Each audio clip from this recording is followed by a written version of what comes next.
மக்களே, இன்றைக்கி நம்ம ரெயின்போ சேனலில் தை மாதம்னால கொழுக்கட்டை மாதம் இன்றைக்கி. அதனால் இந்த பச்சரிசி மாவு, ரேஷன் பச்சரிசி நல்லா கழுவி காய போட்டு இந்த மாதிரி ரேஷன் மிஷினில் நல்லா அரைச்சி வச்சுக்கிட்டு இந்த மாதிரி இன்னைக்கு பச்சை கொழுக்கட்டை, உப்பு கொழுக்கட்டையும் இனிப்பு கொழுக்கட்டையும் ரெண்டும் சேர்த்து செய்ய போகிறேன் தனித்தனியாக. அதுக்காக மாவை இந்த மாதிரி லேசாக சூடு வர்றாப்புல வறுத்துக்கணும், பிடிக்க முடியாதாப்புல வறுத்துக்கணும். வறுத்துட்டு இதை தனியாக ரெண்டையும் இந்த தனித்தனியாக எடுக்க போகிறேன். இந்த மாவை ரெண்டாக பாந்துக்குருவோம். இந்த மாதிரி பாந்துக்குருவோம். வந்துட்டு பாதி இனிப்பு பாதி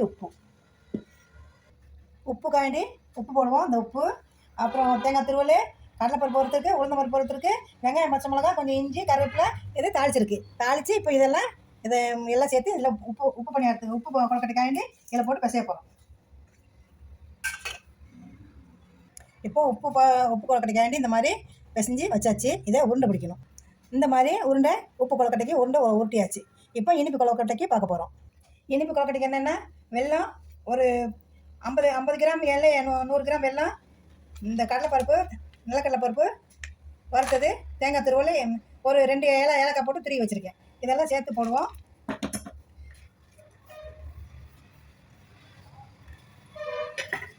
சேர்த்து போட்டு பாருங்கள், பால் ஊற்றி பிசைய போகிறேன்.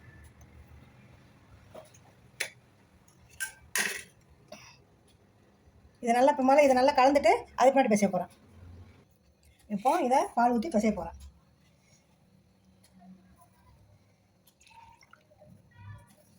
கலையில் என்ன எடுத்துக்கலாம்.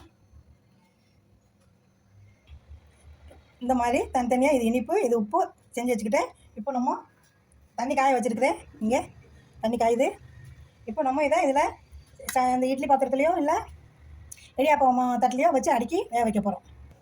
இந்த மாதிரி ரெண்டையும் ஒரே இடத்துல அடுக்கி ஒரே வேக்காடு நல்லா வேகட்டும். அவ்வளோதான், வேற வரைக்கும் காத்திருப்போம். இப்போ பாருங்கள், நல்லா வெந்துருச்சு. ஸ்டவ் ஆஃப் பண்ணிடுவோம். இப்போ பிளேட்டில் எடுப்போம். இந்த மாதிரி அவிச்சு எடுத்தாச்சு கொழுக்கட்டை.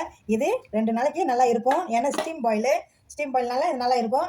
அப்படியே இல்லைனாலும் இது லேசாக ஒரு நெய் ஊற்றியோ எண்ணெய் ஊற்றியோ லேசாக அப்படி தாளித்த மாதிரி வறுத்து எடுத்துட்டா இது இன்னும் 5 நாளைக்கு கூட இருக்கும். பார்த்து இது மாதிரி ட்ரை பண்ணுங்கள், செஞ்சு கமெண்ட் பண்ணுங்கள்.